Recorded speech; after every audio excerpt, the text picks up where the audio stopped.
Essas coisas farão sentido para alguns e não farão. Você quer ser curado.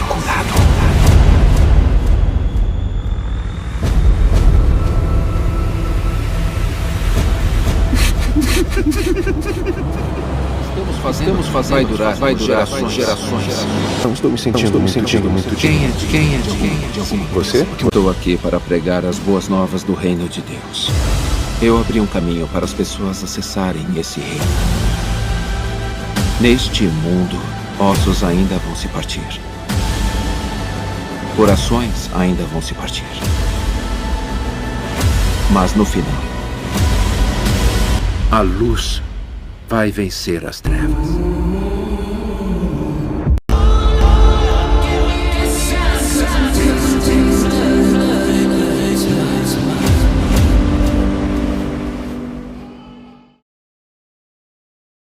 Tema de hoje: a flecha da vitória do Senhor. Como não perder a janela da oportunidade. Um tema bastante aguardado pelos irmãos. Nós vamos tomar por base 2 Reis, capítulo 13, versículos 14 ao 19. 6 versículos, porém com muitos ensinamentos. Vai ser uma live com bastante profundidade. Sejam todos muito bem-vindos. Então vamos para a leitura. Eu vou ler os 6 versículos e a gente parte para a explicação. Então nós estamos em 2 Reis, capítulo 13. Nós vamos ler dos versos 14 ao 19. Nessa época, irmãos, Jeoás era rei de Israel em Samaria. Então Jeoás era o rei do reino do norte. Já estava dividido, certo? Porque o reino ele era unificado durante o reinado de Saul, durante o reinado de Isbosete, que durou poucos anos, depois durante o reinado de Davi, que durou 40 anos, e também o reino era unificado durante o reinado de Salomão, que se não me engano também durou 40 anos. E depois, diante da desobediência, foi dividido. 10 tribos ficaram no norte e Judá e Benjamim ficaram no sul. Então nessa época, Jeoás, que vai aparecer aqui na passagem com o profeta Eliseu, ele era rei de Israel, no reino do norte, em Samaria, e ele morreu em 782 a.C. Não muito tempo depois, essas 10 tribos foram levadas cativas para a Síria, e nunca mais retornaram. Até hoje elas estão espalhadas pelo mundo, tá? E Jeoás, ele foi o 12º rei de Israel e reinou durante 16 anos. No sul estava reinando o rei Joás. É um nome parecido, mas não é o mesmo. Então, Joás estava reinando em Judá, reino do sul, e Jeoás, que é o personagem que vai aparecer nesta narrativa, no norte. Feita esta pequena introdução, a gente agora já está situado no tempo e na história. Vamos à leitura da passagem. Ora, Eliseu estava sofrendo da doença da qual morreria. Então, Eliseu, irmãos, todos devem saber que ele foi sucessor do profeta Elias. Ele teve um ministério maravilhoso. Ele realizou muitos milagres. Ele foi irrepreensível em seu ministério. E aqui ele já estava no final da vida, no leito de morte.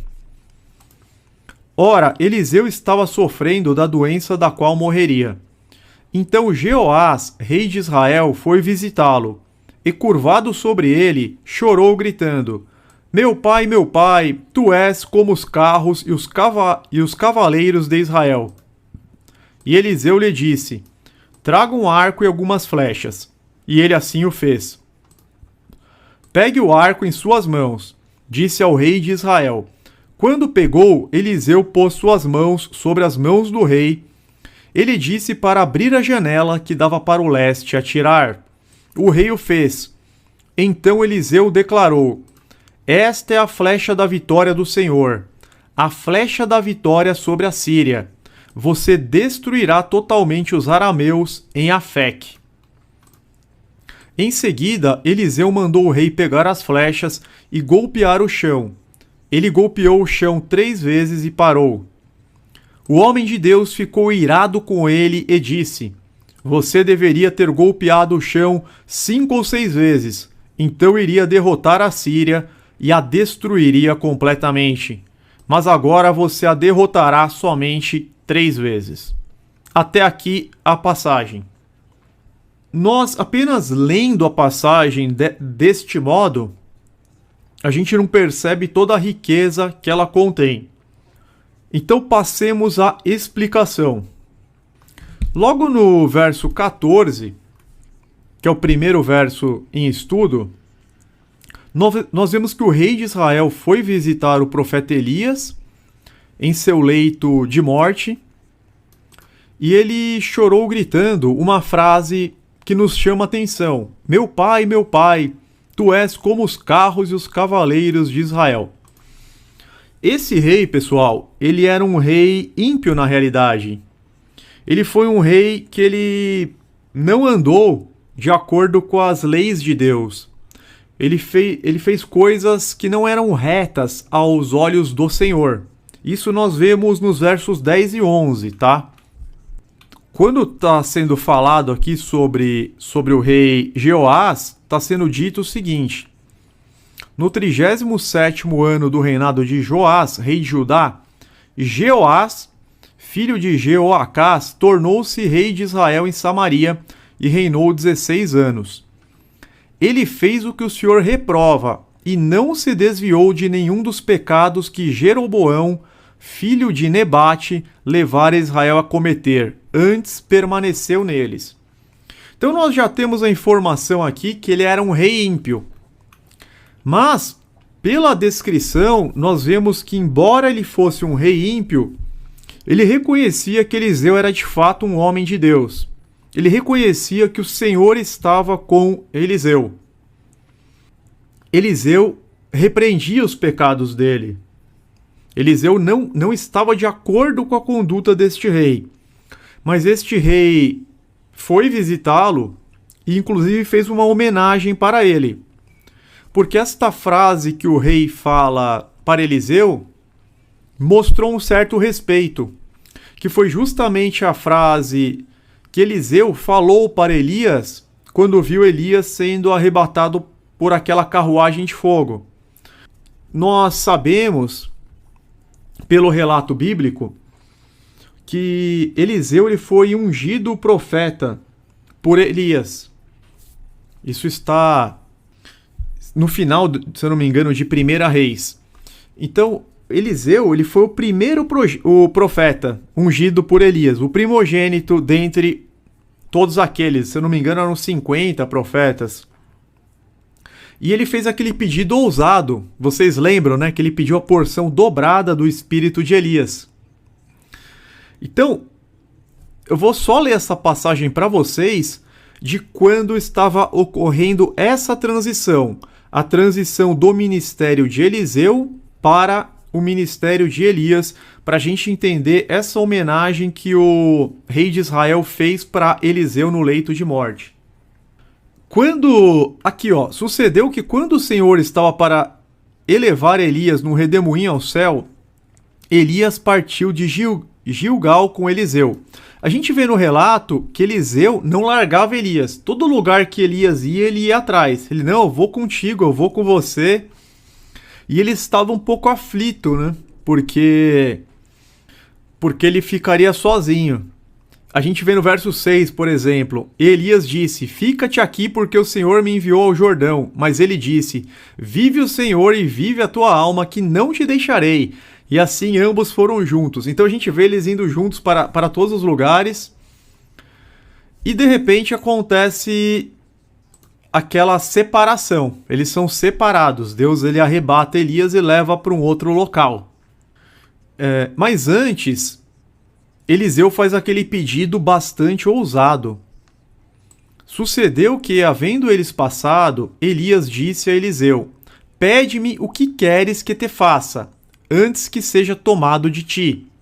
Então aqui existiu uma janela de oportunidade para Eliseu. que era apenas um assistente, um auxiliar de Elias, um discípulo. Nessa época, Eliseu ele não estava preenchido do Espírito de Deus. Ele não estava preenchido da unção de Deus. Ele era apenas um discípulo, um assistente de Elias. E surgiu essa oportunidade, certamente da parte de Deus. Elias disse a Eliseu: pede-me o que queres que te faça antes que seja tomado de ti, antes que eu vá embora. E olha o pedido de Eliseu, irmãos. A gente tem que se basear nisso. E disse Eliseu: peço-te que haja porção dobrada de teu espírito sobre mim.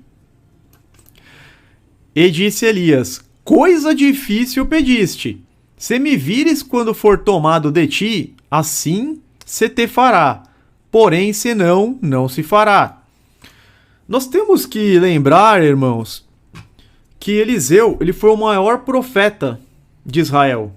Naquele tempo ele era o maior profeta, o profeta com a maior unção de Deus, com os maiores feitos, os maiores milagres. Eliseu foi o primeiro profeta a realizar uma ressurreição na Bíblia.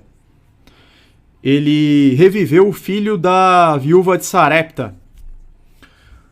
E de repente a gente vê Eliseu pedindo a porção dobrada do espírito dele. Então nós estamos vendo um pedido extremamente ousado. Mas foi um pedido que agradou a Deus. Porque era um pedido para que fosse usado na obra de Deus.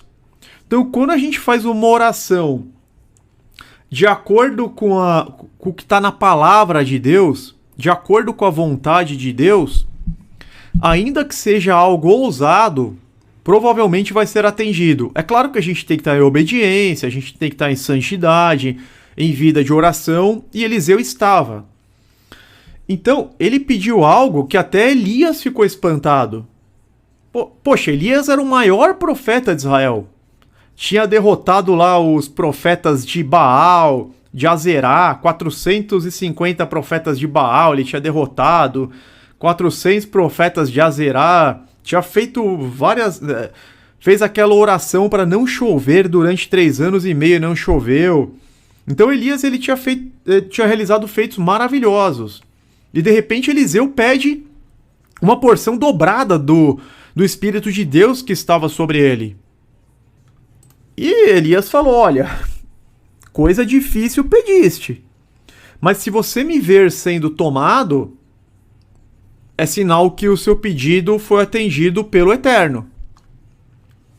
E sucedeu que, indo eles andando e falando, eis que um carro de fogo com cavalos de fogo os separou um do outro, e Elias subiu ao céu no redemoinho. Aqui é claro que eles estão falando do primeiro céu, tá? Do nosso céu. Porque depois a gente vê em 2 Crônicas que Elias está vivo, manda uma carta para um rei 14 anos depois. Então, mas ele, assim, o arrebatamento é de um local para o outro. E olha que interessante, o que vendo Eliseu clamou: meu pai, carros de Israel e seus cavaleiros, e nunca mais ouviu. Então, o rei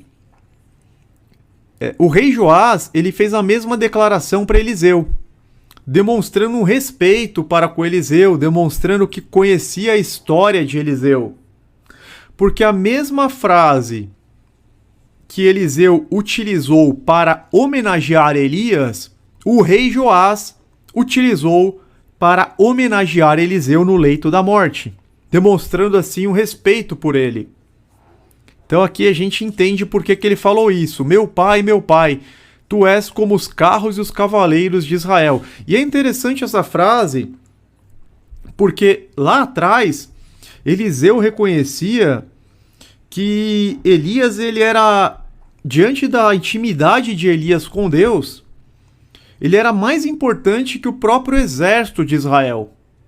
Uma oração de Eliseu, naquele tempo de iniquidade, naquele tempo de desobediência, era muito mais viável, era muito mais factível Deus atender uma oração de Eliseu, que era um justo, do que dar uma vitória para um exército. Então, naquele momento, Eliseu estava reconhecendo que Elias era a força de Israel. Tu és como os carros e os cavaleiros de Israel. Ele era o general no sentido de autoridade espiritual. Ele era soldado no sentido de estar na linha de frente, de se confrontar contra reis ímpios, contra profetas. E aqui a mesma coisa. Jeoás, apesar de ser um rei ímpio, ele também reconheceu que Eliseu ele era mais importante até mesmo do que o exército de Israel. Porque Deus talvez pudesse dar uma vitória para Israel que estava em desobediência em atendimento aos clamores de Eliseu. Os clamores de Eliseu, a obediência de Eliseu, a fé de Eliseu era mais forte do que a força dos homens e dos cavalos. Para a gente ter uma noção, irmãos, do valor de andar com Deus, do valor da obediência, da fé e da confiança em Deus. A fé, ela vence o mundo, Elias e Eliseu, eles tinham aquela fé que vence todo o mundo, que está aqui, ó, 1 João 5:4. Então, primeira carta de João, capítulo 5, verso 4. O que é nascido de Deus vence o mundo, e esta é a vitória que vence o mundo, a nossa fé. Vocês lembram? Sansão, quando ele estava preenchido do Espírito de Deus, ele podia derrotar um exército de 1000 homens. O que é nascido de Deus, ele tem uma porção do Espírito de Deus. Ele é um vaso no qual o Espírito de Deus, ele é um templo no qual o Espírito de Deus habita. O novo nascimento, o que é nascido de Deus, o que é verdadeiramente convertido. Então, o que é nascido de Deus vence o mundo, e esta é a vitória que vence o mundo, a nossa fé. Então, não importam as circunstâncias, não importa nada do que está acontecendo ao nosso redor, se Deus habitar em nós e a gente manter a nossa fé e a nossa confiança em Deus. Mesmo os crentes mais fiéis, eles podem ter momentos de tristeza, de angústia. Só que mesmo nos momentos de tristeza e de angústia, a gente tem que se apegar mais ainda a Deus. É joelho no chão, coloca louvor e ora, e lê salmos, e busca a Deus. E aí a tristeza passa, a angústia passa, a gente retoma. Isso acontece, né? Acontece comigo também. Tem dia que você acorda mal. O inimigo também, qualquer coisa o inimigo vai tentar aproveitar. A gente não pode dar nenhuma brecha. Mas nós temos que nos manter firmes porque nós estamos firmados na rocha que é Cristo Jesus. O nosso general é Cristo. A gente tem que se manter na rocha e confiar em Deus. Então aqui havia um reconhecimento de que Eliseu, ele era este homem de Deus, este homem de fé, mais forte que os carros e os cavaleiros de Israel. Então vamos dar sequência aqui ao estudo. Então nós vimos que, da mesma forma como Elias simbolizava a verdadeira força de Israel durante o seu ministério, pois suas orações, sua fé e sua doutrina eram mais poderosas do que todos os cavalos e cavaleiros, Eliseu também simbolizava a verdadeira força de Israel durante o seu ministério. E o rei, mesmo sendo ímpio, mesmo fazendo o que Deus reprovava, ele reconhecia isso. Ainda que Eliseu fosse o profeta de Deus que condenava os pecados do rei, o rei sabia que ele havia sido muito usado pelo Eterno para abençoar a nação. Eliseu, ele era a força daquela nação, porque as orações dele era o que estava segurando Israel. A oração de um justo, ela pode muito em seus efeitos. A intercessão, que nem quando Abraão intercedeu por Sodoma e Gomorra, se houvessem 10 justos no meio daquelas duas cidades, elas não seriam destruídas. Então nós vemos esses heróis da fé intercedendo, às vezes por uma nação inteira. Por isso o rei foi se despedir dele no leito de morte, porque o rei pelo menos reconhecia este fato. Vamos agora ao verso 15. E Eliseu lhe disse: traga um arco e algumas flechas, e ele assim o fez. Só voltando um pouco, que eu falei que essa pregação ela é para os dias de hoje, tá? Então, da mesma forma como aqueles homens de Deus eram o que estavam mantendo Israel a salvo, em que pese toda a impiedade, em que pese toda a iniquidade, toda a idolatria, até o próprio rei era idólatra, da mesma forma são os cristãos de hoje que estão impedindo que o Brasil se torne uma Venezuela. É tão somente pelas orações do povo cristão aqui do Brasil, as pessoas que estão todo dia colocando o joelho no chão e orando, é que estão segurando o Brasil de não se tornar uma Venezuela, uma Cuba, uma Argentina. Vocês estão vendo o que está acontecendo no mundo? Olha o que está acontecendo em Cuba, olha o que está acontecendo no Afeganistão, olha o que está acontecendo no Equador também, na Bolívia. No Equador agora estão criando uma lei para criminalizar a Bíblia, para criminalizar a pregação do Evangelho. Não sei nem se já não foi aprovada. Em Cuba, se você é pego com uma Bíblia, a detenção mínima é de 2 anos. Alguns países é pena de morte. Então todo esse comunismo, todo esse ateísmo, ele só não conseguiu invadir o Brasil com tudo ainda. A gente só ainda tem alguma liberdade de expressão em razão das orações dos justos. Então a maioria do país está na iniquidade. Mas aquele remanescente que está orando com sinceridade é o que está segurando a nação. É um paralelo que a gente traça. Mas vamos dar seguimento aqui, verso 15. E Eliseu lhe disse: traga um arco e algumas flechas. E o rei assim o fez. Então, a flecha da vitória é a pessoa que Deus escolhe para concretizar os seus planos. Mas existem requisitos que devem ser cumpridos. Quais são eles? Nós temos que reconhecer o tempo da oportunidade de Deus. Porque muitos irmãos, muitos de nós, pedimos a bênção. Perdemos, na verdade, a bênção. Porque deixamos passar a oportunidade. Às vezes a pessoa não sabe discernir a direção do Senhor em meio às circunstâncias. É muito importante. Então vamos supor, a pessoa ela está orando, ela está clamando, ela está pedindo aquela bênção para Deus, ela está se derramando, chorando, de dia e de noite, e a oportunidade chega. Vamos dizer que Deus atende e a oportunidade chega.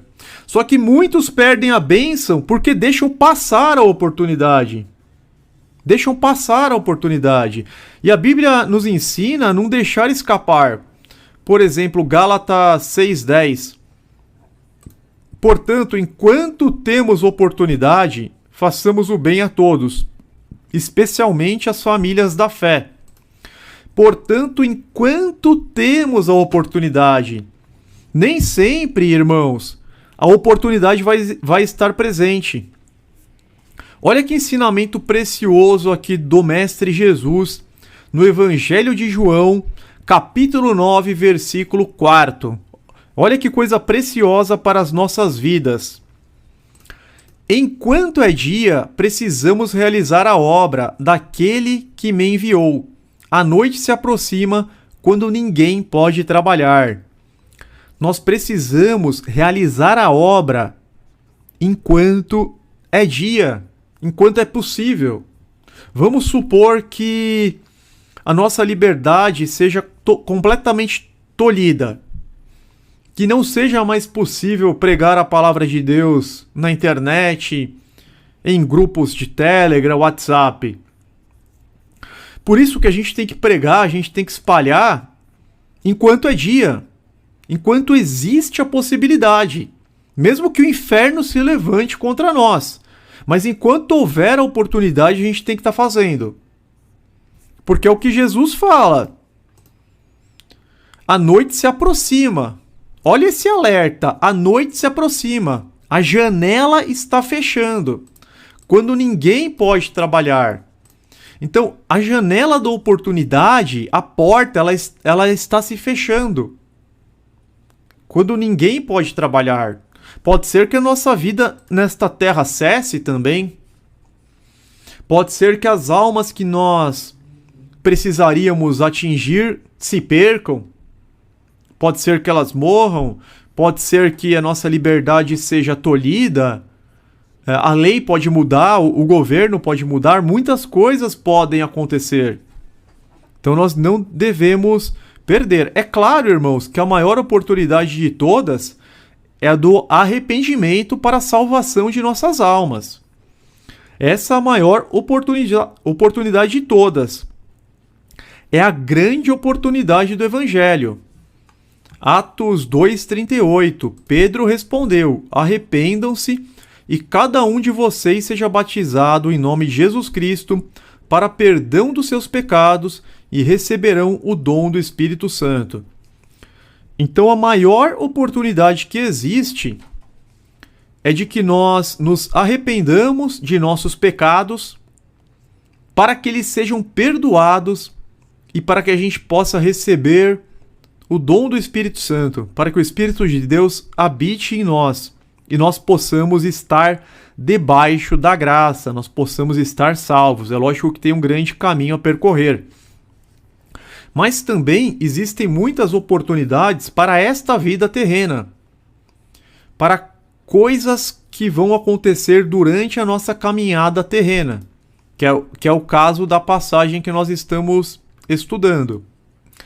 Então a Bíblia, por exemplo, a carta aos Efésios, o apóstolo Paulo fala em Efésios 5,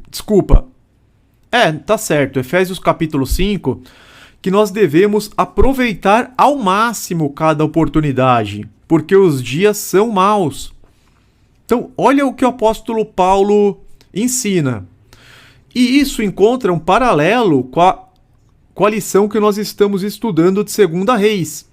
Porque nós estamos vendo que o rei Jeoás, ele estava aproveitando uma oportunidade. Ele foi ter com Elias, ainda que Eliseu pudesse falar aquilo que ele não quisesse ouvir. Mesmo estando em pecado, ele foi ter com o homem de Deus. Ele não deixou passar essa oportunidade. Ele soube discernir.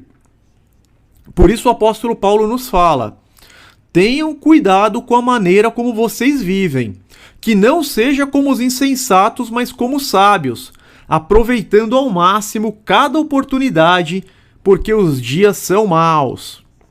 Então é verdade, irmãos, os dias eles realmente são maus. Da mesma forma como eu estou passando por tribulações, eu sei que a maior parte de vocês também está. Com muitos eu tenho contato. Então a gente sabe que os tempos realmente não são fáceis. Por isso que a gente tem que redobrar os cuidados. Nós temos que nos atentar com a maneira em que nós vivemos, para que nós não sejamos insensatos. Nós temos que pedir muita sabedoria ao Eterno.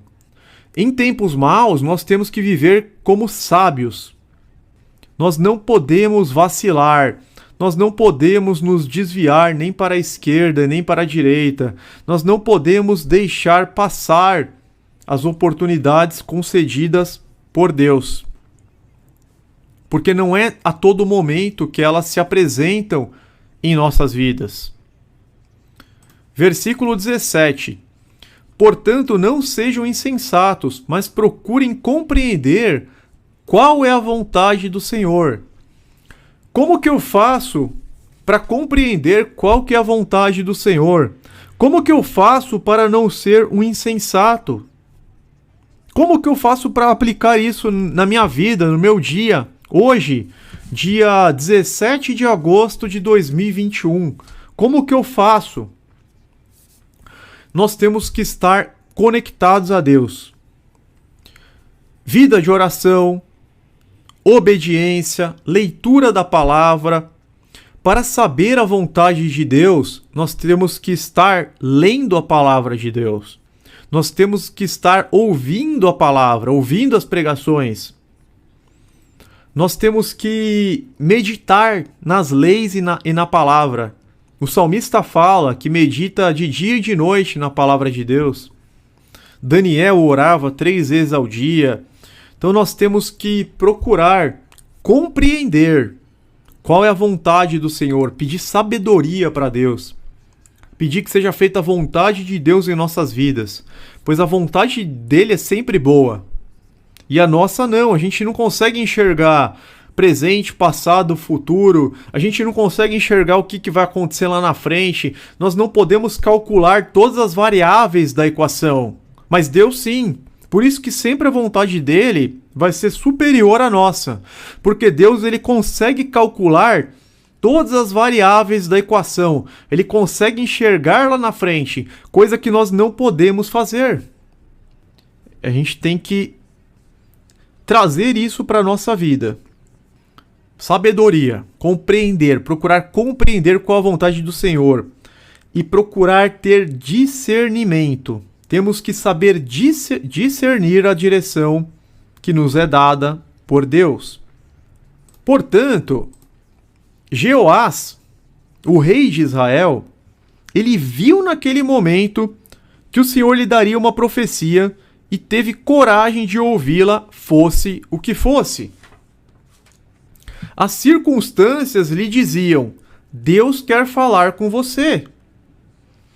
Vamos entender quais eram as circunstâncias.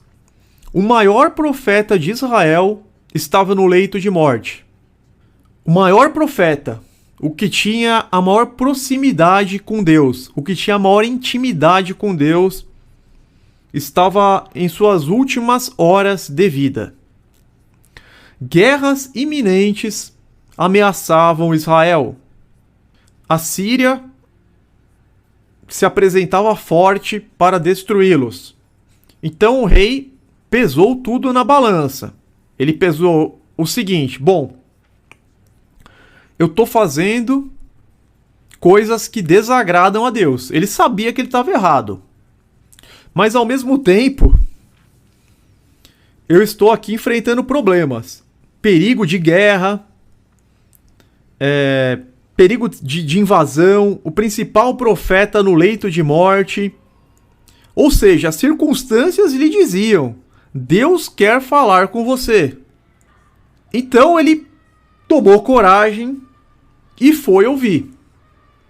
Ainda que ele ouvisse algo terrível, ele estava correndo o risco de ouvir que ele ia morrer, entendeu? Podia ser que nem aquela profecia que Daniel fez para Balsazar, filho de Nabucodonosor. Foste pesado na balança, achado em falta, no mesmo dia Balsazar morreu. No mesmo dia Balsazar morreu. O Jeoás estava correndo esse risco, mas ele foi. Ele fez o certo. Por quê? Porque se ele não tivesse ido, ele deixaria passar, ele perderia esta janela de oportunidade. Então a janela, ela se abre e ela fecha. A porta, ela abre e a porta fecha. Não fica aberto o tempo todo. Você está lá orando, você está pedindo a direção de Deus, você está clamando, você está suplicando. E aí Deus cria as circunstâncias, Deus cria as oportunidades. Só que você tem que abraçar, porque existem pessoas que inclusive elas discernem a vontade de Deus. Elas conseguem enxergar a oportunidade, só que elas fogem. O rei poderia ter fugido. Existem outras que rejeitam, que acham que não é bem aquilo. Ah, não é bem isso que eu estou pedindo. Elas acham que não é bem aquilo, que não está exatamente como ela havia pedido. Existem outras que tentam racionalizar. Ouvem e não aceitam. Começam a argumentar. Começam a relativizar. Não, mas não pode ser bem assim, não é bem isso que eu quero. porque veja bem, e aí começa essa teoria aí de que tudo é relativo. Eu acho que não é bem assim, talvez não seja desse jeito, esse jeito eu tô achando que é muito radical, eu acho que eu vou esperar uma outra oportunidade, quem sabe mais pra frente. Então ela consegue discernir que aquela é a porta que se abriu, só que ela não entra. Ela começa a racionalizar, porque ela acha que não está exatamente da vontade dela, começa a não aceitar da forma como Deus está propondo, e fica aquela guerra mental. Então, algumas rejeitam, outras fogem, outras nem sequer discernem, outras começam a argumentar, achar desculpas. O pior são as que não são nem capazes de discernir o que Deus está querendo falar. E aí eu trago para vocês Hebreus 3,15. Por isso é que se diz: se hoje vocês ouvirem a sua voz, não endureçam o coração como na rebelião. E ele fala até do povo que Moisés tirou do Egito. Quem foram os que ouviram e se rebelaram? Não foram todos os que Moisés tirou do Egito? Então lá eles ouviram literalmente a voz de Deus e não aceitaram e se rebelaram. Tanto que eles não acessaram a terra prometida, quem acessou foi os filhos, os descendentes. Não percam essa oportunidade, porque Deus ele sabe o que é melhor para nós. Por isso que essa passagem de Hebreus ela é extremamente pertinente. Nós podemos citar também a carta para a igreja de Laodiceia, Apocalipse capítulo 3. Pegar aqui os versos 20 e 21. Senhor Jesus falando: eis que estou à porta e bato. Se alguém ouvir a minha voz e abrir a porta, entrarei e cearei com ele e ele comigo. Então ele está falando: eis que estou à porta e bato. Se alguém ouvir a minha voz e abrir a porta, entrarei e cearei com ele e ele comigo. Ao vencedor darei o direito de sentar-se comigo em meu trono, assim como eu também venci e sentei-me com o meu Pai em seu trono. Então o que Jesus está falando? Olha, eu tô à porta, eu tô batendo.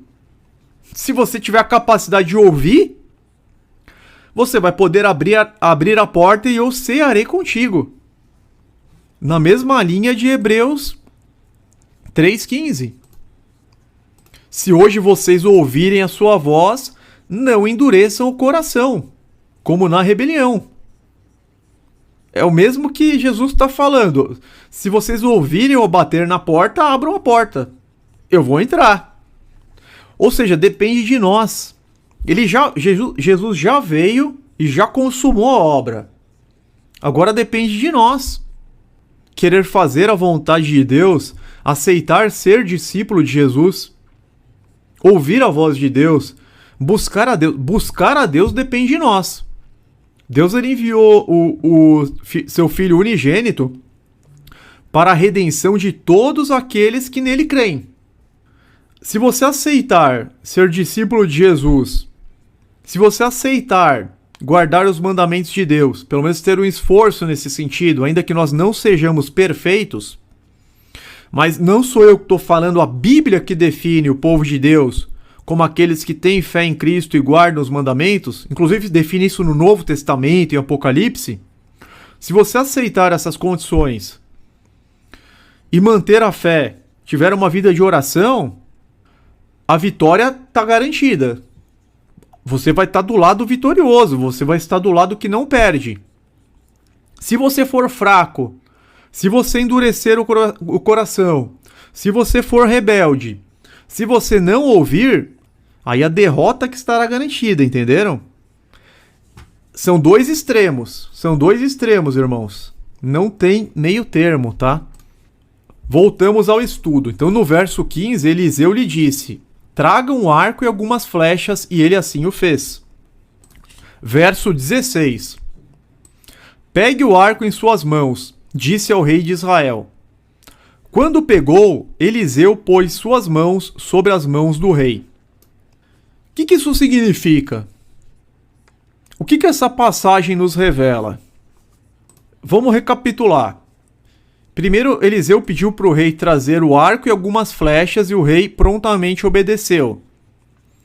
Depois Eliseu falou para o rei pegar o arco em suas mãos. Quando o rei pegou o arco em suas mãos, Eliseu pôs as suas mãos sobre as mãos do rei. Isso significa que nós devemos permitir que a mão do Senhor esteja sobre as nossas mãos. É claro, irmãos, que o rei sabia usar um arco. O rei era um guerreiro. Naquele tempo, a gente sabe que os reis eles partiam para a guerra mesmo. Eu não diria que na linha de frente, mas os reis eles estavam presentes no campo da batalha. E eles eram hábeis no manejo da espada, do arco e da flecha. As mãos de Eliseu, provavelmente elas tremiam pela sua idade avançada e pela sua enfermidade. Eliseu estava no leito de morte. Então, o propósito aqui é ilustrativo. O propósito era deixar claro que o rei só poderia ser a flecha de Deus nesta terra se permitisse que a mão do Senhor estivesse sobre as suas mãos. Deus é que direciona, Deus é que fortalece, Deus é que abençoa. Então esse é um ensinamento muito valioso. Nós não podemos confiar em nossas próprias mãos. Nós temos que permitir que as mãos de Deus estejam sobre as nossas mãos. Nós temos que entender que é Deus quem conduz. Certo? E podemos citar várias passagens nesse sentido. Até o próprio Mestre Jesus, olha que impressionante. O próprio Mestre Jesus, ele fala em João 5,30, por mim mesmo nada posso fazer. Olha que lição de humildade. Porque ele sabia que ele estava fazendo a vontade do Pai. Ele estava fazendo tudo que o Pai lhe ordenava. Por mim mesmo nada posso fazer. Eu julgo apenas conforme ouço, e o meu julgamento é justo, pois não procuro agradar a mim mesmo, mas aquele que me enviou. Então Jesus estava falando claramente. Eu nada posso fazer por mim mesmo. Eu não procuro agradar a mim mesmo, mas aquele que me enviou. Jesus ele se deixou ser totalmente submisso ao Pai. E é o que nós temos que fazer, nós temos que ser submissos a Deus. 2 Coríntios 3,5. Não que possamos reivindicar qualquer coisa com base em nossos próprios méritos, mas a nossa capacidade vem de Deus. Talvez os irmãos não tenham percebido uma coisa muito importante relacionada à vitória. E hoje vai ficar claro. Essa pregação ela vai ser um divisor de águas com a graça de Deus, para a honra e glória de Deus. Nós vamos entender uma coisa que talvez a maioria de nós até hoje não havíamos entendido. Vai ficar muito claro hoje, tá, irmãos? Agradeço a presença e a participação, 95 pessoas conosco. E vai ficar muito claro como que a vitória vem, independentemente das circunstâncias. Então, primeiro a gente tem que entender esse princípio. 2 Coríntios 3, capítulo 3, verso 5. Não que possamos reivindicar qualquer coisa com base em nossos próprios méritos, mas a nossa capacidade vem de Deus. Se eu estou pregando aqui a palavra de Deus, é porque é Ele que me deu essa capacidade. De mim mesmo eu não tenho capacidade para pregar. De mim mesmo eu não tenho capacidade para nada, méritos nenhum. É Deus que capacita, é Deus que dá os dons do Espírito, é Deus que dá a sabedoria e é Deus que dá os talentos.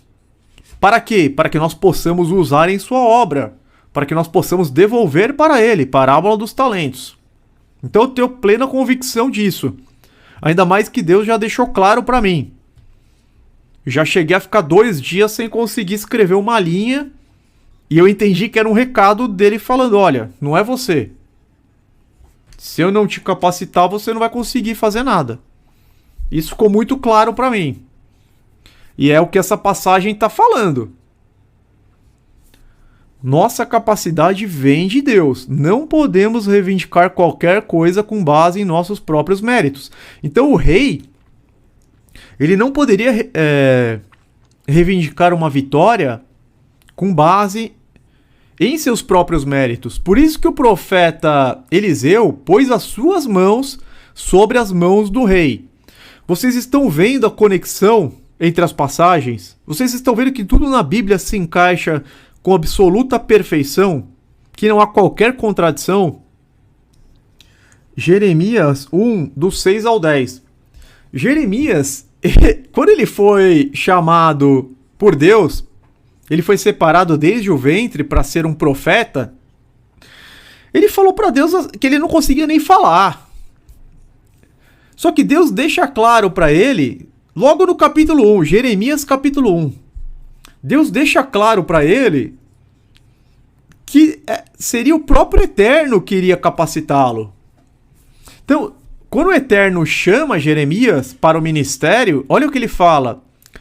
Mas eu disse, Jeremias dizendo, Ah, soberano Senhor, eu não sei falar, pois ainda sou muito jovem. Então, Moisés também falou a mesma coisa, né? Tanto que Deus pegou Arão para ser o porta-voz. Jeremias falou, mas eu não sei nem falar. Eu sou muito jovem, eu não sei, não tenho capacidade. O Senhor, porém, me disse, não diga que é muito jovem.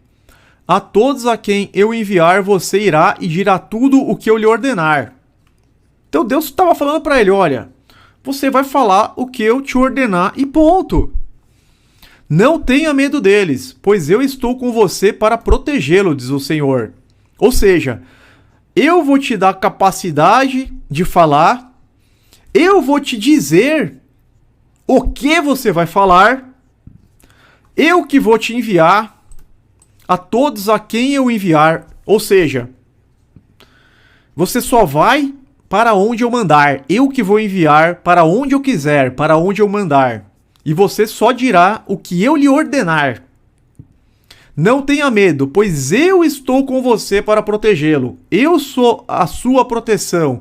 Eu sou a sua torre alta, o seu escudo protetor. Vocês estão percebendo esse princípio? É Deus que está no comando. É Deus que está guiando aqueles que o servem com sinceridade. Deus, ele está no controle de tudo. Os ímpios estão à sua própria sorte. Se o ímpio quer ser ímpio, Deus entrega as suas próprias concupiscências. Até para que eles façam coisas reprováveis. Mas para quem está servindo a Deus com sinceridade, Deus vai falar assim, eu estou com você para protegê-lo. Não tenha medo deles. E olha o que acontece no versículo 9, que coisa maravilhosa. O Senhor estendeu a mão, tocou a minha boca e disse-me, agora ponha em sua boca as minhas palavras.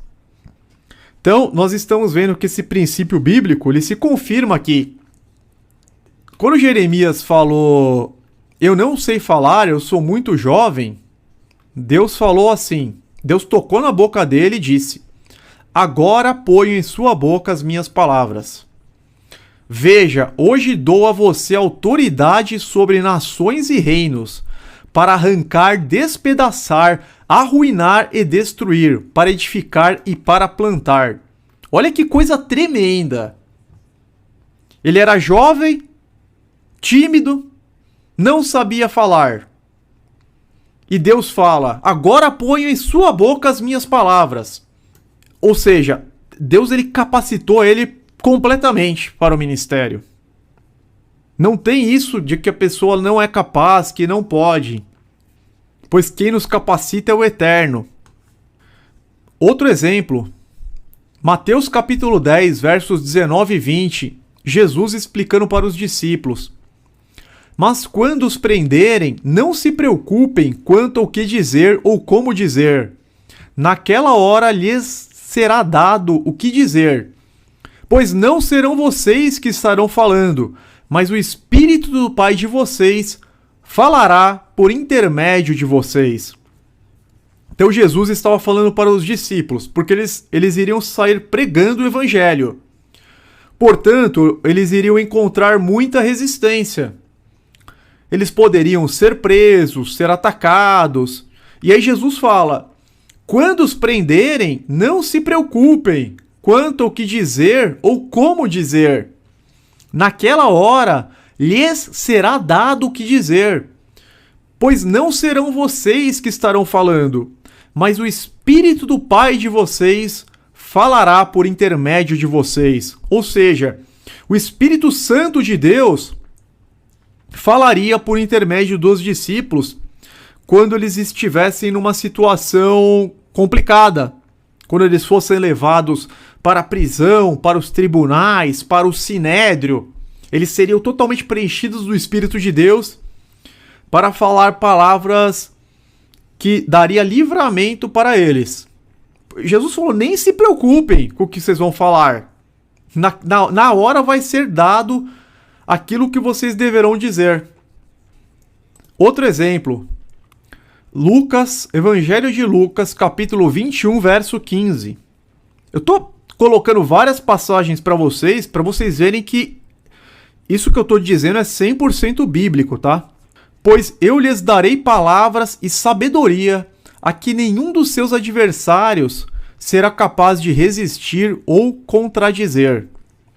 Então os servos de Deus, aqueles que estão realmente servindo, em determinados momentos eles recebem palavras e sabedoria que nenhum oponente é capaz de resistir, que nenhum oponente é capaz de contradizer. Por quê? Porque a capacidade vem de Deus e não de nós. Querem um exemplo? Estevão, ninguém conseguia refutar a pregação de Estevão, as palavras de Estevão.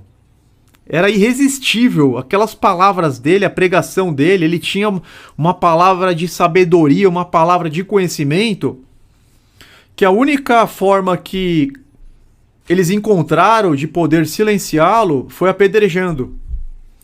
Então Estevão, ele foi lá no Sinédrio, a gente vê em Atos 7, se eu não me engano, ele depondo no Sinédrio, totalmente preenchido da unção de Deus, falando todo aquele histórico do que tinha acontecido com o povo de Deus. E ninguém no Sinédrio, nenhum fariseu, nenhum saduceu, nenhum mestre da lei, conseguiu refutar aquela pregação dele. E por isso ele foi imediatamente condenado à morte. Apolo também. Apolo, a gente vê que ele era um pregador ousado, que ele tinha essa palavra da sabedoria. E ninguém conseguia refutar Apolo. Mais exemplos da capacidade que vem do Eterno. As palavras que nos são dadas, palavras de sabedoria, que os adversários não são capazes de contradizer, de resistir, de refutar. Paulo aqui também, em 1 Coríntios capítulo 15, verso 10, ele fala: mas pela graça de Deus sou o que sou, e sua graça para comigo não foi em vão. Antes trabalhei mais do que todos eles, contudo não eu, mas a graça de Deus comigo. Ele reconhecendo, que todo o trabalho que ele fez foi pela graça de Deus, foi pelo poder de Deus que estava com ele. 1 Coríntios 3,6, também mais uma declaração do apóstolo Paulo. Eu plantei, Apolo regou, a gente acabou de falar de Apolo, da pregação dele. Eu plantei, Apolo regou, mas Deus é quem fazia crescer. Então a gente pode semear, a gente pode pregar, a gente pode exortar, encorajar, levar edificação, mas quem faz crescer, quem convence, é Deus. Quem convence é o próprio Deus. E ele complementa, de modo que nem o que planta, nem o que rega são coisa alguma, mas unicamente Deus que efetua o crescimento. Então eu posso estar aqui pregando, levando para vocês exortação, encorajamento, a palavra pode estar entrando no coração de vocês, mas é Deus que efetua o crescimento. Justamente naqueles que não endurecerem o coração, tá? Justamente naqueles que permanecerem firmes. E finalmente, Tiago 1,17. Toda boa dádiva e todo dom perfeito vem do alto, descendo do Pai das luzes, que não muda como sombras inconstantes. Então, toda boa dádiva e todo dom perfeito vem do alto, descendo do Pai das luzes. Nós devemos servir a Deus, nós devemos servir de instrumentos para que a obra seja feita. Mas os dons, as dádivas vêm dele, tá? O que nós não podemos fazer é enterrar os talentos. O que nós não podemos fazer é enterrar os dons. Então toda a capacitação vem dele, a gente só tem que usar. Porque se a gente não usar, nós estamos levando condenação a nós mesmos. Voltando aqui. Então nós paramos no verso 16. Tudo isso que foi falado, todas essas passagens que foram lidas, é para mostrar esse simbolismo de Eliseu, que pôs as suas mãos sobre as mãos do rei, para que o rei pudesse compreender que ele deveria permitir que a mão do Senhor estivesse sobre as suas, para que o rei pudesse compreender que quem dava a vitória era Deus. Os sentimentos do rei, eles representam as barreiras que nos impedem de permitir que a mão do Senhor esteja sobre nós. Eu vou ler uma passagem aqui, Filipenses 4, verso 13. Tudo posso, uma passagem que todo mundo conhece, curtinha. Tudo posso naquele que me fortalece. Ou seja, nada posso de mim mesmo. Aquilo que Jesus nos ensinou. Em João capítulo 5, versículo 30. Nada posso fazer de mim mesmo, faço a vontade do meu Pai. Da mesma forma, só que de um modo inverso, tudo posso naquele que me fortalece. Tudo posso se eu estiver em Cristo. Se não, nada posso. Então não adianta você falar essa frase e bater no peito se você não está sendo um discípulo de Cristo, se você não está servindo a Deus com sinceridade, porque aí vai ser o contrário. Vai ser nada posso, porque eu não estou naquele que me fortalece. Nós devemos estar naquele que nos fortalece. As pessoas costumam falar muito, né? Se Deus é por nós, quem será contra nós? Mas e se Deus for contra nós? Nós temos que pensar nisso, entendeu? A gente tem que estar andando em santidade, procurando fazer a vontade de Deus para que ele não seja contra nós. Porque se ele for contra nós, nós estamos acabados. E quais são os sentimentos que representam as barreiras? Quais são os sentimentos que nos impedem de permitir que a mão do Senhor esteja sobre as nossas?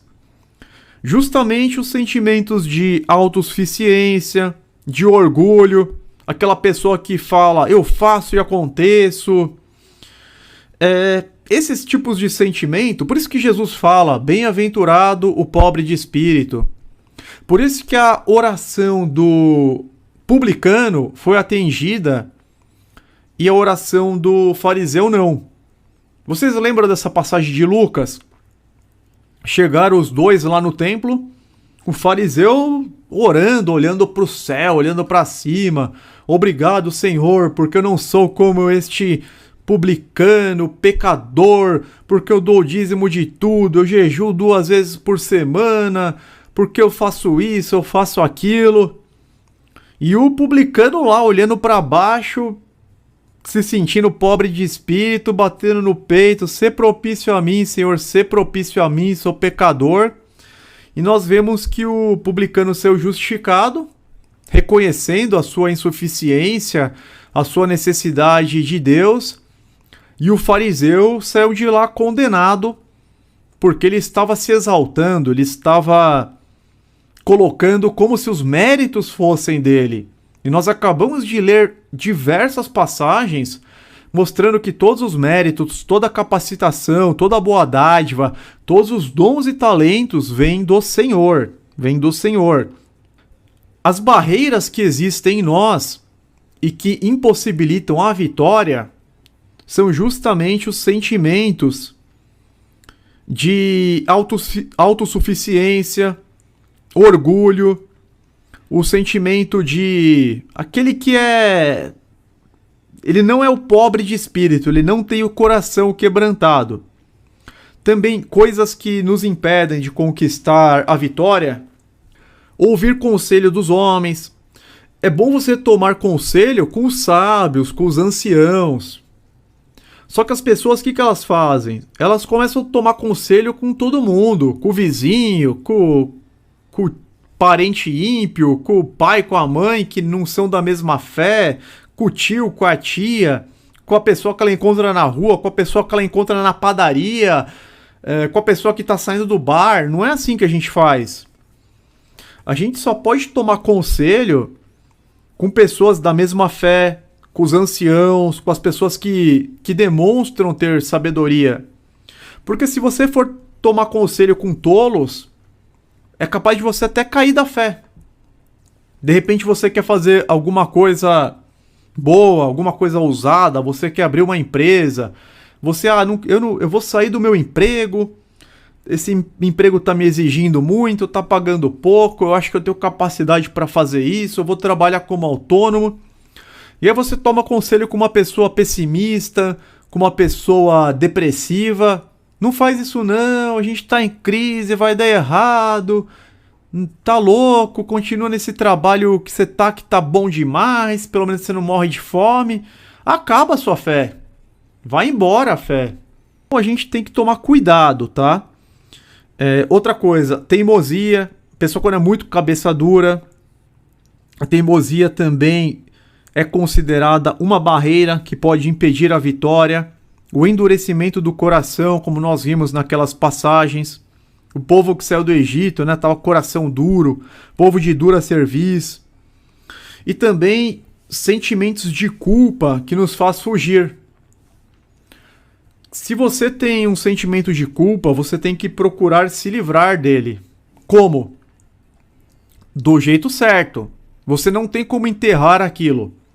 Então, se você prejudicou uma pessoa, você tem que tentar reparar o prejuízo causado. E você tem que pedir perdão. O sentimento de culpa, ele tem que ir embora da forma bíblica, da forma correta. Então você vai chegar para a pessoa, você vai confessar o seu pecado, você vai pedir perdão por tê-la prejudicado, você vai reparar o erro se for possível reparar. E aí, se a pessoa não quiser te perdoar, o problema sai de você e passa para ela. Aí o problema é dela para com Deus. Mas a sua parte você tem que fazer. Então você vai procurar a pessoa, você vai se humilhar, você vai pedir perdão, se humilha, pede perdão para Deus também, porque sempre que você peca contra alguém, você pecou contra um homem. E o homem, ele foi criado à imagem e à semelhança de Deus. Na carta do apóstolo Tiago, ele fala que se você não é capaz de amar o próximo, se você não é capaz de amar o irmão que você está vendo, e você diz que ama a Deus, você é um mentiroso. Ele fala assim, se você não consegue amar quem você está vendo, que foi criado à imagem e semelhança de Deus, se você disser que você ama a Deus, você é um mentiroso. Isso vai servir para te condenar. Então, o sentimento de culpa, ele acaba nos fazendo fugir, ele constitui uma barreira que nos faz perder a oportunidade de vitória. Também nós temos que nos livrar disso da forma correta, tá? Da forma bíblica. Porque hoje, irmãos, as mãos do Senhor querem estar sobre as nossas mãos para nos restaurar. É tempo de restauração. E às vezes a maior vitória não é uma conquista, e sim poder voltar para Deus. A gente tem que parar de fugir. Às vezes a pessoa está afastada de Deus por algo que ela cometeu, por algum pecado. E Deus está me incomodando para falar o seguinte: não é porque você cometeu esse pecado que você não pode voltar. Porque o único pecado que é imperdoável é a blasfêmia contra o Espírito Santo. Então, você está no caminho e você cometeu um pecado que você considera grave e está se culpando, não significa que você não possa voltar. Você pode voltar.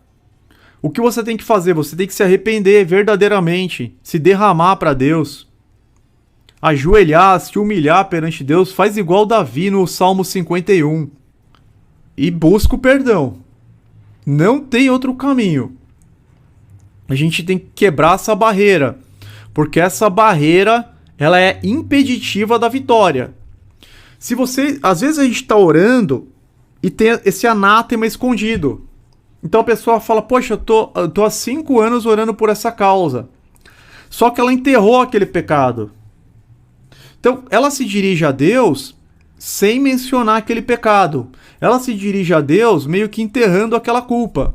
Que nem Acã fez quando enterrou aquela capa babilônica, a barra de ouro, a barra de prata no chão da tenda. O que aconteceu? Acã foi morto e toda a família dele, todos os animais deles foram apedrejados.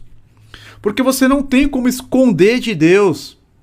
Nós não temos como esconder de Deus. Nós temos que pedir para Deus derrubar todas as barreiras que existem em nós. Todos os sentimentos ruins. O salmista fala: som do meu coração, som da minha mente, vê se tem algo que te desagrada, me corrija. Então, à medida que a gente derruba essas barreiras, esses maus sentimentos, a vitória ela fica liberada, tá? Então nós temos que saber que toda a dádiva vem de Deus, toda a capacitação, todos os méritos. O orgulho atrapalha demais. O orgulho até impede da pessoa pedir perdão. O orgulho e o egoísmo fizeram até o Lúcifer cair. Lúcifer sentiu orgulho em seu coração e caiu. Achou que podia colocar o trono na mesma posição do trono de Deus. Então nós devemos nos livrar disso para que possamos ser a flecha da vitória do Senhor. E para que as mãos do Senhor estejam sobre as nossas mãos. Por isso que eu digo, às vezes a maior vitória não é uma conquista terrena, e sim poder voltar para Deus, deixar Ele nos usar, deixar Ele no controle, porque as demais coisas serão acrescentadas naturalmente, tá? Agora vamos dar sequência, porque os demais versos trazem coisas mais incríveis ainda. Verso 17. Ele disse para abrir a janela que dava para o leste e atirar. O rei o fez. Então Eliseu declarou: esta é a flecha da vitória do Senhor, a flecha da vitória sobre a Síria. Você destruirá totalmente os arameus em Afeque. Então, o rei ele fez tudo o que Eliseu tinha pedido. Primeiro, no verso 15, Eliseu falou: traga um arco e algumas flechas. O rei assim o fez. Depois, no verso 16, Eliseu falou para o rei: pegue o arco em suas mãos. Quando pegou, Eliseu pôs as suas mãos sobre as mãos do rei. Ele não reclamou, ele não questionou. E no 17, Eliseu falou para o rei abrir a janela que dava para o leste e atirar. O rei o fez. Depois que o rei fez tudo isso, Eliseu declarou: esta é a flecha da vitória do Senhor, a flecha da vitória sobre a Síria. Você destruirá totalmente os arameus em Afeque. Então, o que nós aprendemos com isso? Nós aprendemos que a obediência ela deve ser passo a passo. Nós temos que aprender o caminho da obediência da mesma forma como o rei seguiu o caminho da obediência com as ordens de Eliseu. Primeiro Eliseu falou: traga um arco e flecha.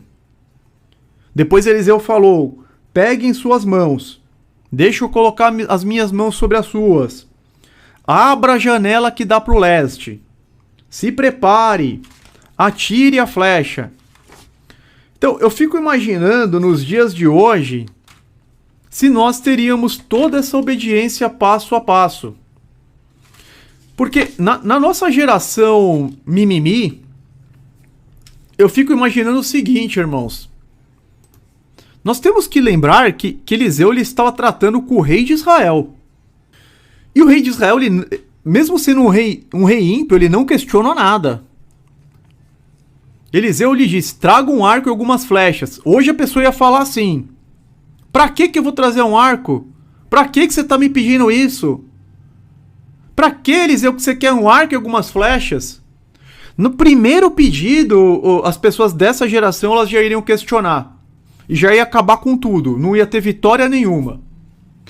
Por isso que a obediência, irmãos, ela tem que ser passo a passo, nós não temos que ficar questionando Deus. Neste momento, Eliseu estava representando Deus, ele era o profeta de Deus, ele era o homem de Deus. Então o rei, ele teve essa consciência de que Eliseu era o representante de Deus. Por isso que ele obedeceu.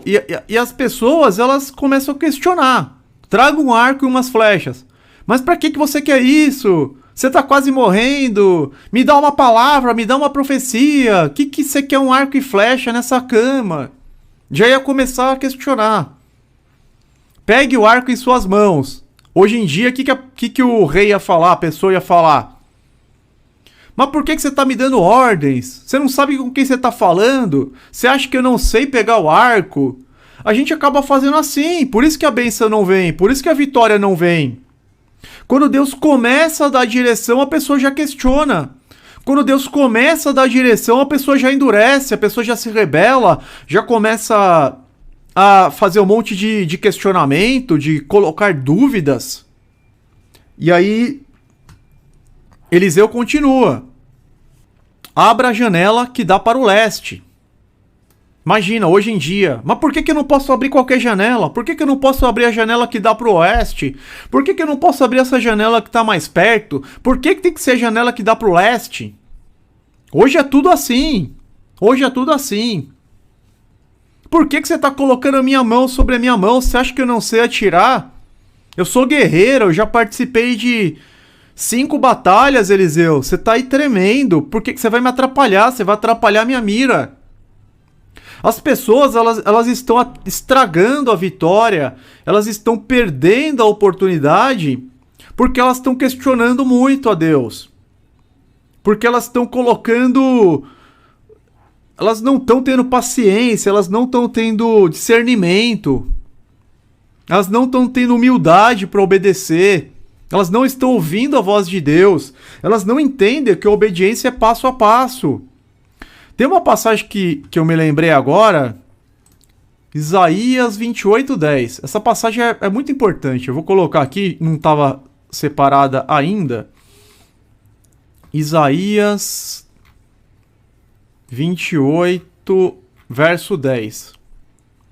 Pois o que se diz é ordem sobre ordem, ordem sobre ordem, regra e mais regra, um pouco aqui, um pouco ali. Em algumas versões está mandamento sobre mandamento. Quer ver? Vamos trocar a versão. João Ferreira. Porque é preceito sobre preceito, preceito e mais preceito, regra sobre regra, regra e mais regra, um pouco aqui, um pouco ali. Mandamento sobre mandamento, regra sobre regra, traço sobre traço, preceito sobre preceito. Nós temos que seguir. E isso o rei seguiu. O rei seguiu o que está aqui em Isaías 28:10. Vou até colocar em uma outra versão. A corrigida e fiel. Aqui, olha. Porque é mandamento sobre mandamento, mandamento sobre mandamento, regra sobre regra, regra sobre regra, um pouco aqui, um pouco ali. Nós temos que obedecer passo a passo, exatamente. O Mateus já colocou aqui, eu sou independente, Eliseu, você é um machista, quem é você? Eu sou o rei, quem você pensa que é para me dar tantas ordens assim? Porque Eliseu deu várias ordens para ele. Traga um arco e algumas flechas. Ele assim o fez. Pegue o arco em suas mãos, disse ao rei. Ele pegou. Eliseu pôs as suas mãos sobre as mãos do rei. Ele não reclamou. Abra a janela que dá para o leste. Se prepara, atira. O rei o fez, então Eliseu declarou. Só que assim, Eliseu só declarou a vitória depois que o rei obedeceu tudo, passo a passo e sem reclamar. Vocês estão percebendo? O rei obedeceu tudo, passo a passo e sem reclamar. Se nós não fizermos desta forma, não tem a vitória. Ou a gente obedece dessa forma. O Mateus G colocou a passagem do jeito que está na Bíblia de Jerusalém, na transliteração para o hebraico. Que é isso que a gente acabou de ler. Regra sobre regra, preceito sobre preceito, mandamento sobre mandamento. E Eliseu ele fez dessa forma, irmãos, porque os profetas usavam o que a teologia chama de atos proféticos para ensinar a vontade de Deus. Então são ilustrações simbólicas de verdades espirituais que precisavam ser compreendidas. Deus ele usa muito essa forma didática, essa forma ilustrativa, principalmente na antiga aliança, tá? Então, para alcançarmos a vitória, a obediência ela precisa ser detalhe por detalhe, momento por momento, passo a passo. Não era simplesmente atirar a flecha. O rei ele tinha que pegar o arco no momento certo, ele tinha que preparar-se no momento certo, ele tinha que abrir a janela certa para o leste no momento certo, e também ele precisava atirar na direção certa e no momento certo. Irmãos, não vale a intenção. Não vale a boa vontade. Por quê? Porque a palavra diz, é regra sobre regra, preceito sobre preceito, obediência, mandamento sobre mandamento, traço sobre traço. Deus é detalhista, ele deixa pra gente a escritura. A Bíblia é o manual da vida, além do convite para a salvação, além do evangelho para a salvação, para a vida eterna, ela é um manual para esta vida. Nós temos que ler a Bíblia todos os dias para entender qual que é a justa, reta, perfeita e agradável vontade de Deus. Mateus G colocou na nota de Jerusalém, da Bíblia de Jerusalém, está assim: ordem sobre ordem, medida sobre medida, um pouco aqui, um pouco além. Sim, na linha do que nós estamos falando. Além da obediência, tudo tem que ser no momento certo, como Deus determina. Se a gente começar a relativizar, a gente vai perder a vitória. Se a gente obedecer só que tarde demais, a gente vai perder a vitória. Então, nós temos que estar atentos. Nós temos que estar atentos o tempo todo, para não perder a oportunidade, para não estragar tudo. O rei ele não estragou tudo, ele conseguiu a vitória. Ele obedeceu, ele se deixou ser conduzido por Deus, através do profeta, e então Eliseu declarou: esta é a flecha da vitória do Senhor, a flecha da vitória sobre a Síria, exclamação. Você destruirá totalmente os arameus em Afeque. Por quê? Porque ele obedeceu tudo na hora certa e sem questionar. Se em algum momento, no começo, no meio, no começo, que é o verso 15, no meio, que é o verso 16, ou no final, que é o verso 17, se em algum momento ele questionasse ou deixasse de fazer exatamente conforme determinado, essa vitória ela jamais seria alcançada. Então, a única pessoa que pode estragar a vitória somos nós. Porque Deus ele tem a capacidade total, infinita e ilimitada. Somente nós podemos colocar as barreiras. Somente nós. Então assim, se eu não alcanço a vitória, a culpa é 100% minha. Não é Deus que não está ouvindo, não é Deus que não está concedendo. É alguma barreira que está impedindo. Porque Deus não tem, assim, se eu quero servir a Deus com sinceridade, Ele não tem por que não me conceder algo que esteja de acordo com a vontade dEle. A menos que eu esteja em falta. E tem todo esse procedimento porque nós temos que fazer do jeito que Deus quer e na hora que Ele quer. Nós temos que entregar a autonomia a Ele. Nós temos que estar na dependência total. Esse é o ensinamento também de total dependência. Deus ele não revela todos os detalhes de uma só vez. Ele não nos dá um mapa. E muitas vezes, irmãos, não adianta orar com súplicas e humilhação no meio da desobediência. E a Bíblia ela ensina isso de forma muito clara, tá? Josué 7, do 4 ao 11. Nem sempre a oração, por mais intensa que ela seja, ela vai ser atendida. Ainda que você esteja orando com o espírito e com o coração quebrantado, suplicando e se humilhando, se estiver em meio à desobediência, não vai ser atendida. Deus vai falar assim, levanta, o que você está fazendo aí? Eu vou lembrar para vocês esse episódio de Acã. Então eles atravessaram o Jordão, entraram na terra prometida, e a primeira batalha foi justamente contra Jericó. Uma cidade totalmente fortificada, com grandes muralhas, gigantes. E Deus falou, não se preocupem, eu sou com vocês, eu vou lhes dar a vitória. Eles tocaram a trombeta, as muralhas caíram, e eles destruíram por completo Jericó. Conquistaram a vitória. Só que Deus tinha falado, olha, vocês não podem ficar com os despojos. Tem que ser tudo consagrado a mim, tudo tem que ser destruído. Uma ordem bastante simples e muito fácil de entender. E depois eles tinham uma batalha contra uma cidade chamada Ai. E era uma batalha muito fácil. Assim, o exército deles era muito maior do que o exército de Ai, tanto que eles nem iriam mandar todos os homens, eles iriam mandar apenas alguns homens. Olha, por isso cerca de 3.000 homens atacaram a cidade, mas os homens de Ai os puseram em fuga.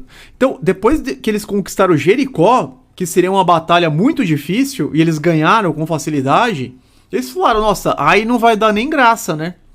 Manda só 2.000-3.000 homens e já era. Só que eles perderam a batalha e morreram 36 soldados israelitas. Os homens de Ai perseguiram os israelitas desde a porta da cidade até Sebarim e os feriram na descida. Diante disso, o povo desanimou-se completamente. Então Josué, com as autoridades de Israel, rasgou as vestes, prostrou-se com o rosto em terra diante da arca do Senhor, cobrindo de terra a cabeça, e ali permaneceu até a tarde. Então, a gente olhando só esse versículo, pode parecer que Josué estava fazendo o que era certo. Josué, junto com as autoridades, com os líderes de Israel, rasgou suas vestes, que era um sinal de extrema tristeza, humilhação, se ajoelhou com o rosto em terra, diante da arca do Senhor, cobriu de terra a cabeça e permaneceu ali orando e ajoelhado perante o Senhor até a tarde. A gente vendo só esse versículo fala, nossa, essa oração certamente o Senhor vai atender.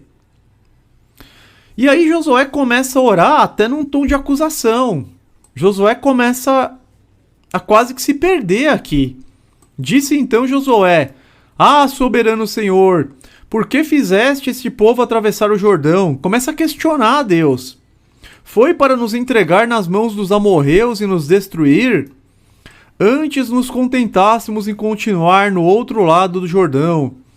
Que poderei dizer, Senhor, agora que Israel foi derrotado por seus inimigos? Então a gente está numa situação de derrota aqui. Mas por que teve a derrota? Vamos entender. Os cananeus e os demais habitantes desta terra saberão disso. Nos cercarão e eliminarão o nosso nome da terra. Que farás então pelo teu grande nome? Aqui que Deus vai responder para ele. Olha o que Deus vai responder para ele. O Senhor disse a Josué, levanta-se, por que você está aí prostrado? Ou seja, Deus está falando para Josué: Josué, se levanta, não é hora de orar. Por que você está aí ajoelhado? Por que você está aí com o rosto em terra? Por que você está com a veste rasgada? Não é para orar, é para resolver o problema. Tem hora que a oração não é o que vai resolver aqui. Deus falou: Israel pecou, violou a aliança que eu lhe ordenei, apossou-se de coisas consagradas, roubou-as, escondeu-as e as colocou junto de seus bens. Então, às vezes, irmãos, o que está impedindo a nossa vitória, a bênção, é um pecado que está meio que enterrado, entendeu? A gente deu o exemplo da culpa, da falta de perdão, da falta de arrependimento, da autossuficiência, de querer relativizar, do orgulho, do egoísmo. Então, por mais que ele estivesse fazendo uma oração quebrantada, ajoelhado, se humilhando, suplicando, rosto em terra, vestes rasgadas, Deus só falou assim: levanta-se, porque você está aí prostrado. Ou seja, você está perdendo tempo. Essa oração lá não vai ser atendida enquanto vocês não resolverem, enquanto vocês não fizerem cessar essa desobediência. E aí eles descobriram que um dos israelitas, Acã, havia se apossado das coisas consagradas, havia escondido elas em sua tenda. E somente quando Acã e a família dele foram mortos, é que Israel conseguiu novamente a vitória. Então, às vezes tem pessoas que estão orando, mas sem resolver o problema do anátema. A gente tem que resolver o problema do anátema, resolver as coisas que estão erradas. Quando eu me converti, que o Espírito Santo me convenceu do pecado, da justiça e do juízo, ele me mostrou o que estava errado na minha vida e o que eu tinha que corrigir. Eu sei que na primeira semana eu já corrigi várias coisas que estavam erradas, assim. Eu falei: não, preciso me livrar disso, parar com isso. E depois tem coisas que a gente vai aprendendo no nosso crescimento espiritual, porque o processo de santificação dura a vida toda. Mas esses pecados mais óbvios, né? Esses pecados mais evidentes, desses a gente tem que se livrar completamente. A gente tem que cortar o mal pela raiz. Não que a gente vá se livrar por completo do pecado, mas ele vai ser acidental. Ele vai ser um pequeno acidente aqui, uma queda ali, que você vai se levantar, vai ser um mau pensamento, vão ser coisas assim mais pontuais, mais raras, mais acidentais. E não coisas assim evidentes, né? Quando a pessoa ela tá convertida e comete aquele pecadão mesmo, é complicado. É complicado, porque o servo que desobedece sabendo a vontade do Senhor, ele é punido com mais chibatadas. A quem muito é dado, muito será cobrado. Fora que quando a gente peca dessa forma assim mais deliberada, a gente dá legalidade para o inimigo nos atacar. Então, Satanás ele tem uma relação praticamente jurídica com Deus. O que significa Satanás? Significa acusador. Então ele vai falar: ó, tá vendo, irmão? Tá vendo o teu servo tal? Olha lá ele cozinhando uma feijoada no sábado. Olha lá ele fornicando. Olha ele entrando no site proibido. Deixa eu fazer tal coisa contra ele. E aí Deus permite. Deus permite porque realmente é uma transgressão muito deliberada. Então a gente tem que tá alerta. Isso também impede a vitória. É muito claro esse exemplo de Josué 7, tá? Esse exemplo de Acã. Portanto, irmãos, mais uma lição. Não adianta orar com súplicas e humilhação, jejuar em meio à desobediência. Não adianta. Outra coisa. Devemos entender que a vitória de Deus depende da presença do Senhor andando conosco. Então, eles derrotaram eles derrotaram Jericó porque a presença de Deus estava com eles.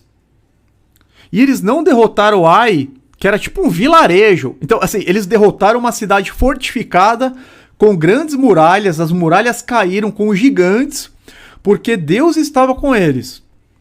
Depois eles foram enfrentar um vilarejo e perderam.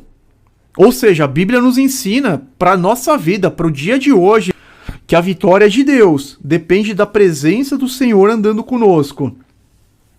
Depende do derramar de Deus em nossas vidas.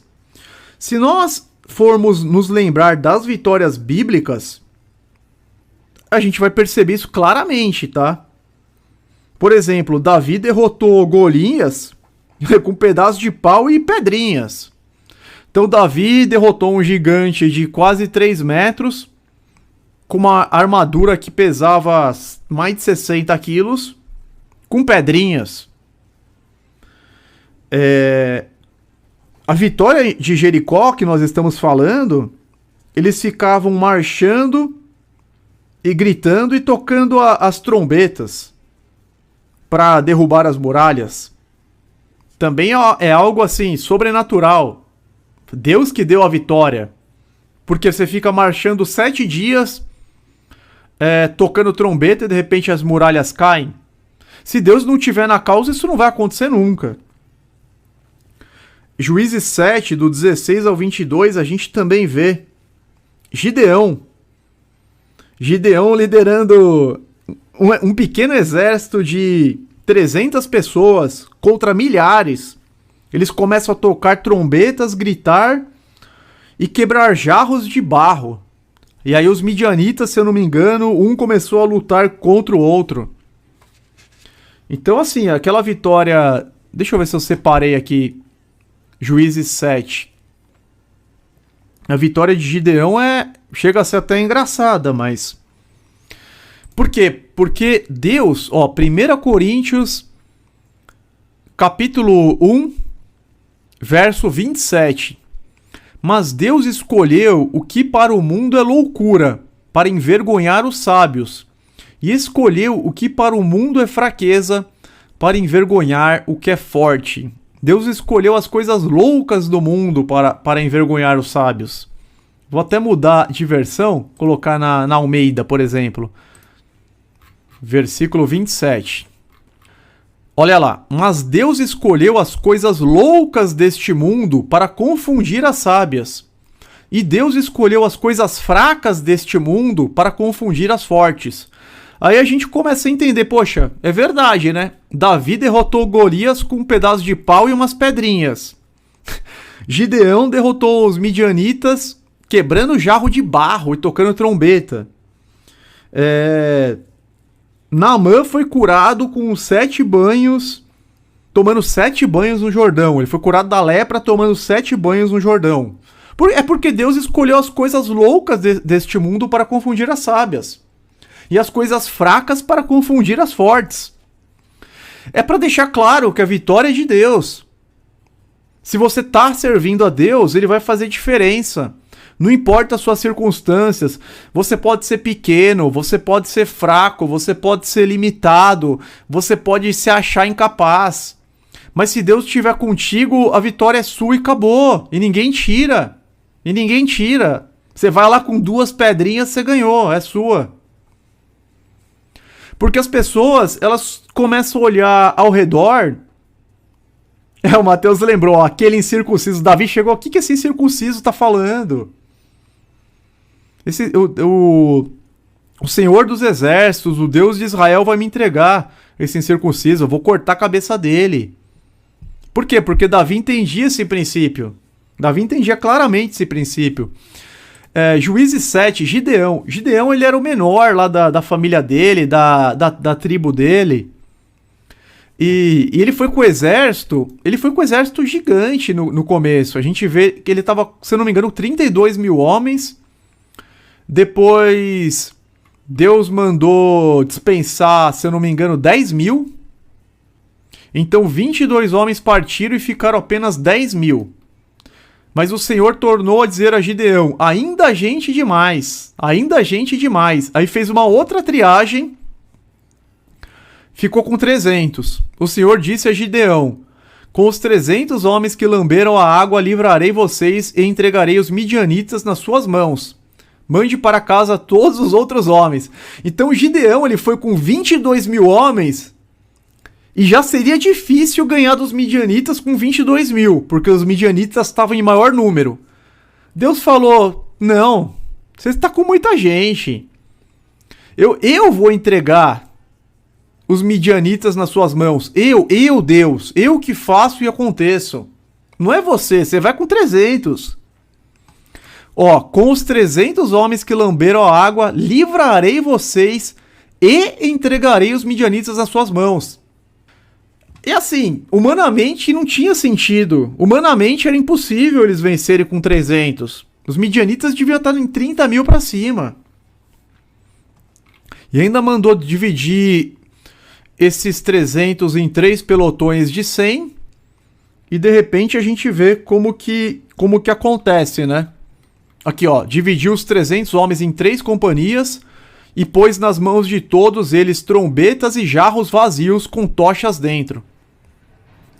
E de repente, olha a estratégia.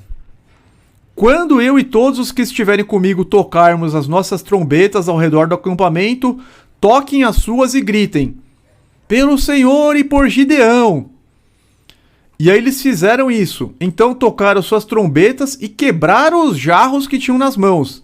Essa foi a estratégia. Tocaram suas trombetas e quebraram os jarros que tinham nas mãos.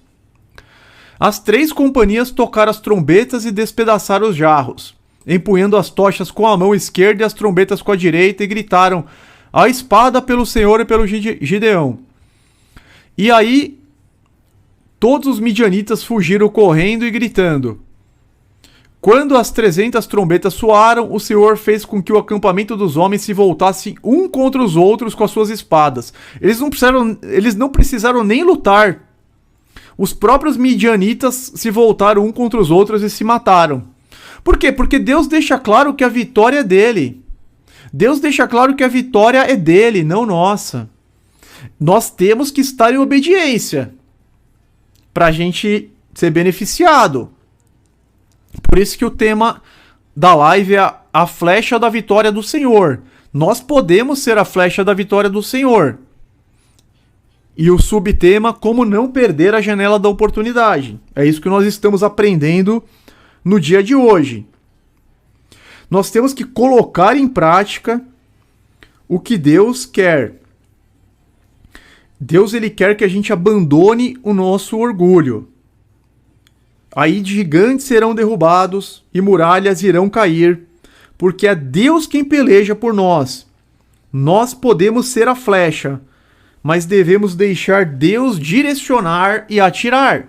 Da mesma forma como o rei deixou, da mesma forma como Jeoacás deixou Eliseu direcioná-lo, colocar as mãos sobre as mãos dele e direcionar exatamente aonde ele tinha que atirar, em qual direção e em qual momento. Agora vamos para os 2 últimos versos, 18 e 19. São apenas 6 versos, mas eu falei que era muito ensinamento.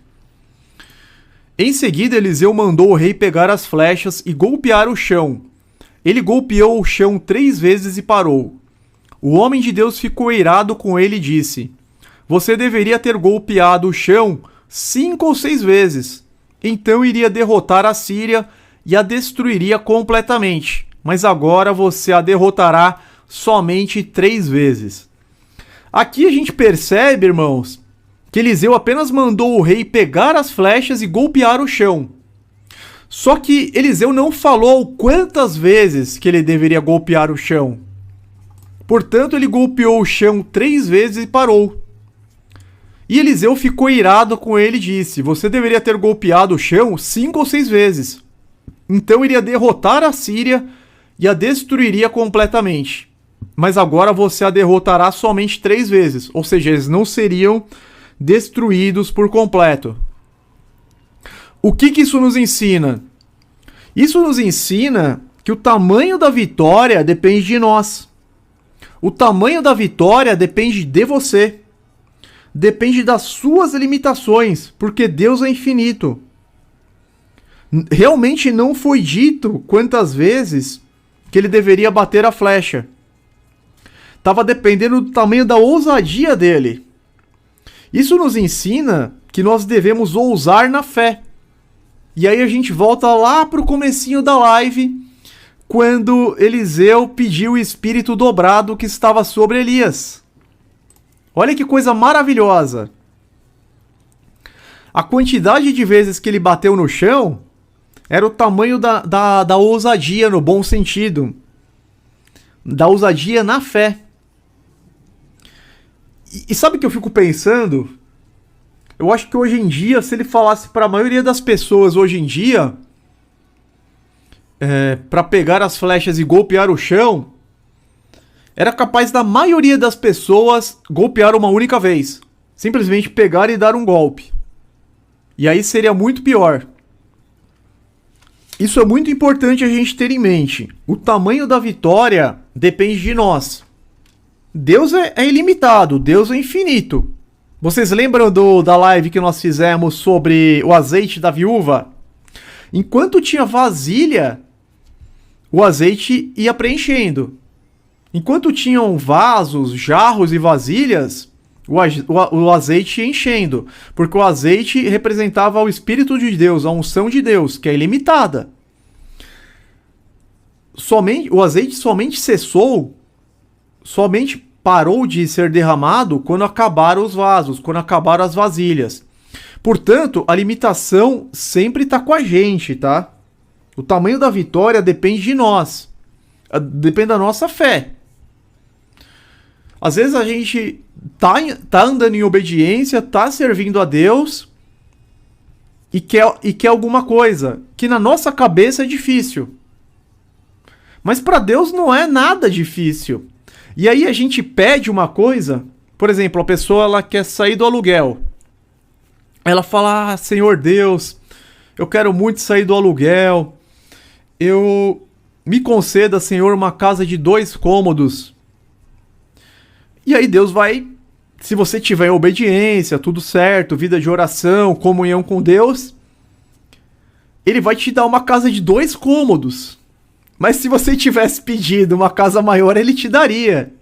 É que assim, na sua cabeça você só vai conseguir comprar uma casa de 2 cômodos, entendeu? Mas para Deus não tem isso, não tem esse limite que a gente coloca. Não tem. Isso é coisa da nossa cabeça. São barreiras que estão somente em nós. E Eliseu, ele não teve essa barreira quando ele pediu o espírito dobrado sobre Elias. Ele viu que Elias era o maior profeta da história de Israel, tinha realizado feitos maravilhosos, esplêndidos, tinha ressuscitado um menino, tinha derrotado 850 profetas de Baal e Azerá, tinha orado para não chover durante 3 anos e meio, tinha derrotado aqueles pelotões de 50 homens, descendo fogo do céu. Elias tinha feito tudo isso e mais. Elias abria o Jordão com a sua capa. Eliseu falou, não, eu quero o espírito dobrado que habita em ti. Eu quero o dobro do que você tem. Eu não estou impressionado, eu quero o dobro. E foi concedido. Tanto que Eliseu tem mais milagres do que Elias. É impressionante. Porque ele ousou na fé. E ele não ousou para o deleite dele. Ele ousou para a obra de Deus. Porque as travas e as barreiras estão em nós. A gente tem que liberar as travas e as barreiras para que Deus atue em nós. Nós não podemos ver os heróis da fé como ídolos, como histórias. Nós temos que ousar, ir além. Da mesma forma como Eliseu não viu Elias como um ídolo. Eliseu falou, não, eu quero o dobro do que ele tem. Eu não quero ser o maior profeta de Israel, eu quero ser 2 vezes o maior profeta. Mas claro, para honra e glória de Deus. Nada a nós, Senhor. Sempre com o Salmo 115:1 na nossa mente, né? Nunca tirar em mente que toda a honra e toda a glória pertence ao Criador dos céus e da terra. porque nós temos que diminuir para Deus crescer em nós. Nós temos que diminuir. Nós não somos nada, tá?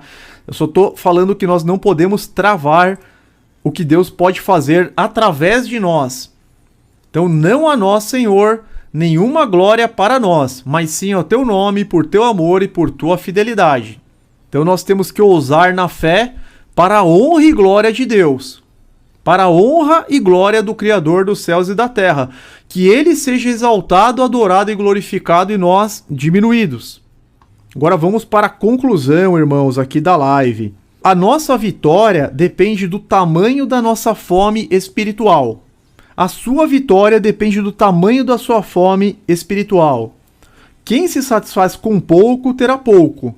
O segredo é buscar, é ousar. O tamanho da unção de Deus foi a porção dobrada. O tamanho da unção de Deus, de Elias, foi a porção dobrada da unção que Deus tinha dado ao maior profeta de Israel. E Deus concedeu. Elias falou, olha, difícil coisa tu pedes, mas para Deus nada é impossível. Se você me vê sendo arrebatado por uma carruagem de fogo, e foi o que aconteceu. Mais uma lição. Ousar na fé, fome espiritual, quem se satisfaz com pouco, terá pouco. A quem muito é dado, mais lhe será. Isso é bíblico, eu não estou falando coisas fora da Bíblia, tá? Pois a pessoa que tem será dado ainda mais e terá em abundância, mas a pessoa que não tem será tirada até o pouco que tem. Então isso aqui é totalmente bíblico, irmãos. Pois a quem tem, mais será dado. Pois a quem tem, mais será dado e terá em grande quantidade, mas a quem não tem, até o que tem lhe será tirado. Quem mais ousar na fé, quem mais buscar a Deus, aquele que não ficar satisfeito com o pouco, espiritualmente falando, aquele que busca a Deus de dia e de noite, que ora de manhã, à tarde e à noite, a quem tem mais será dado. A gente tem que buscar Deus incessantemente, Deus vai nos preenchendo, de repente Ele está cuidando de tudo na nossa vida, entendeu? De repente você não tem mais ansiedade, de repente você não tem mais medos, porque você sabe que você está com Deus, Deus está contigo. É assim que funciona. Se a gente ficar naquela mediocridade, naquela vidinha, não vai mesmo, irmãos. Não vai. Por isso que Jesus pede tudo, entendeu? Porque Ele sabe que é a forma que vai funcionar. Aquele que perder a sua vida por minha causa, este a salvará, este a receberá. Vamos continuar aqui na conclusão. Então, não se conformar com a mediocridade espiritual. Reconhecer o tempo da oportunidade. Permitir que a mão do Senhor esteja sobre a nossa mão. Saber que quem dá a vitória é o Senhor. Não importam as circunstâncias, não importa o meio, não importa se você vai com estilingue, não importa se você vai tocar uma trombeta, quebrar um barro, não importa. Se você estiver com Deus, Ele vai te dar a vitória e pronto. Poxa, mas eu estou sendo cercado por milhares. Não importa. Sansão, quando estava preenchido do Espírito de Deus, ele sozinho derrotava o exército de 1000 homens e acabou. E derrotava urso, e derrotava leão, o que viesse. Ainda com um osso lá, com a mandíbula de um animal. Nós temos que aprender o caminho da obediência passo a passo. A obediência é fundamental para destravar. A obediência, que nem o rei obedeceu tudo certinho. O rei, ele não questionou nada. Traga o arco e flecha, ele trouxe. Ele não perguntou pra quê. Ele não falou, você tá pensando que eu sou seu empregado? Olha com quem você tá falando, Eliseu. Eu sou o rei. Você fica mandando eu trazer o arco e flecha. Você fica falando pra eu abrir janela. Você fica falando pra eu... O rei não questionou nada. E olha que ele era o rei. Ele podia até questionar, mas ele não questionou nada. Então, aprender o caminho da obediência passo a passo e no momento certo. E entender que a vitória é de Deus. E por fim, discernir que o tamanho da vitória depende de você. Pois as barreiras estão em nós e não em Deus. Este é o último ensinamento de hoje. Discernir que o tamanho da vitória depende de nós. Todas as barreiras estão em nós e nenhuma em Deus. Com isso, nós conseguimos concluir mais um importantíssimo estudo para a honra e a glória do Senhor Deus, Criador dos céus e da terra, Bendito seja o Senhor Deus para sempre, bendito seja o seu glorioso nome por toda a eternidade, e bendito seja o teu santo Filho, Senhor Jesus Cristo, que por nós morreu na cruz e que pelo Pai Celestial foi ressuscitado, glorificado e exaltado. Essas coisas farão sentido para alguns e não farão.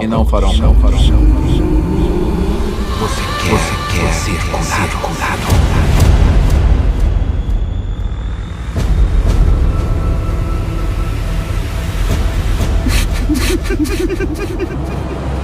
Estamos fazendo. Vai durar gerações.